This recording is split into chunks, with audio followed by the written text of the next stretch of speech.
Cześć, witajcie w HiFi Stories. Dzisiaj zajmiemy się tematem, który dzieli świat audiofilów na dwa obozy. Z jednej strony mamy nowoczesną inżynierię, wielodrożne zespoły głośnikowe, procesory korygujące akustykę i skomplikowane zwrotnice. Z drugiej mamy puryzm w czystej postaci, głośnik szerokopasmowy. I to on będzie tematem dzisiejszego odcinka. Dlaczego w XXI wieku, w dobie cyfrowej precyzji, wciąż wracamy do technologii sprzed niemal 100 lat? Odpowiedź kryje się w jednym słowie – spójność. Kiedy słuchacie muzyki z głośnika szerokopasmowego, dźwięk wydobywa się z jednego punktu. Nie ma tego momentu, w którym głośnik niskotonowy przekazuje pałeczkę średniotonowemu, a ten wysokotonowemu. Nie ma przesunięć fazowych. Jest tylko fala dźwiękowa, która dociera do waszego ucha w idealnym porządku. Dzisiaj prześledzimy tę historię od genialnego inżyniera Paula Voigta, który dał początek temu wynalazkowi, poprzez sypialnię Jimiego Hendrixa, aż po współczesne konstrukcje i to, co stoi w moim salonie. Zapraszam. Aby zrozumieć ten fenomen, musimy cofnąć się do lat 30. XX wieku i poznać dwie kluczowe postacie. Pierwsza z nich to Paul Voigt. Urodził się w Londynie w 1901 roku w rodzinie o niemieckich korzeniach. Był genialnym inżynierem samoukiem, który już jako nastolatek konstruował radia.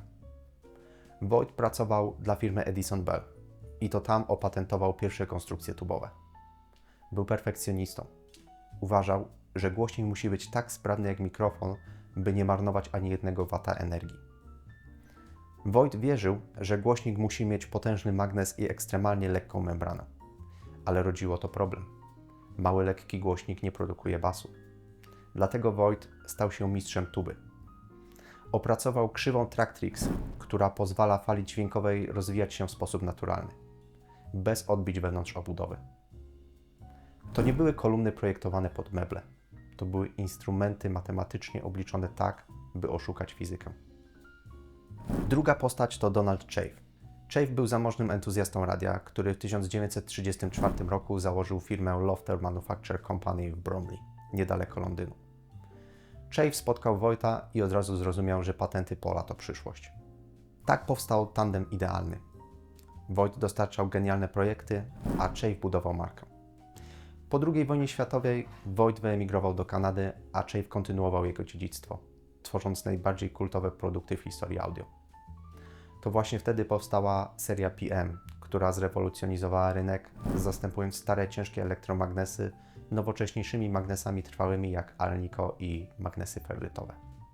Porozmawiajmy o technice, bo tu dzieje się magia. W moich akustach zamontowany jest przetwornik PM7A. Zwróćcie uwagę na magnes. To Alnico. Stop aluminium, niklu i kobaltu. Audiofile wierzą, że Alnico ma specyficzną sygnaturę brzmieniową. Jest gładsze, bardziej płynne i mniej techniczne niż nowoczesne magnesy neodymowe. Druga sprawa to Weezer Cone, ten mniejszy stożek w środku. Ponieważ głośnik jest jeden, musi obsłużyć i bas, i wysokie tony. Ten mały stożek odpowiada za rozpraszanie najwyższych częstotliwości. Dodatkowo mamy możliwość kształtowania brzmienia wysokich tonów poprzez korektory fazy. Są to elementy jeszcze dobitniej kształtujące brzmienie, które pozwalają dopasować dźwięk pod nasze indywidualne preferencje. No i najważniejsze – brak zwrotnicy. W typowej kolumnie sygnał przechodzi przez kondensatory i cewki, które kradną energię i detale. Tutaj kabel ze wzmacniacza idzie prosto do cewki głośnika.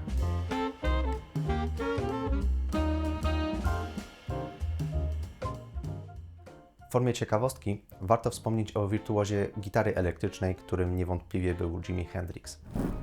Często myślimy o gwiazdach rocka jako o ludziach, którzy po prostu chcą głośno grać. Ale Jimi był inny.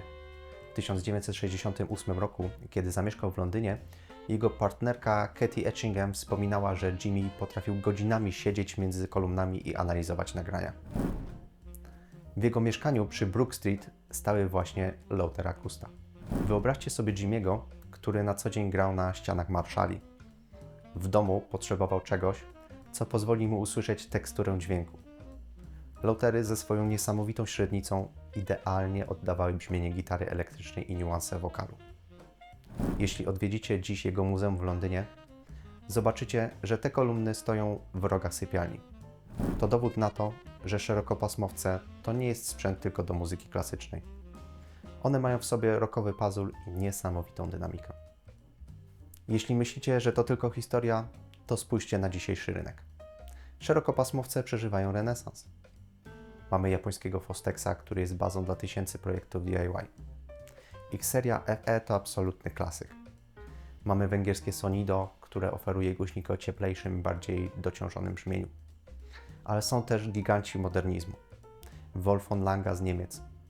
Oni budują głośniki Field Coil, które kosztują fortunę, ale oferują precyzję, o której Voigt mógł tylko marzyć.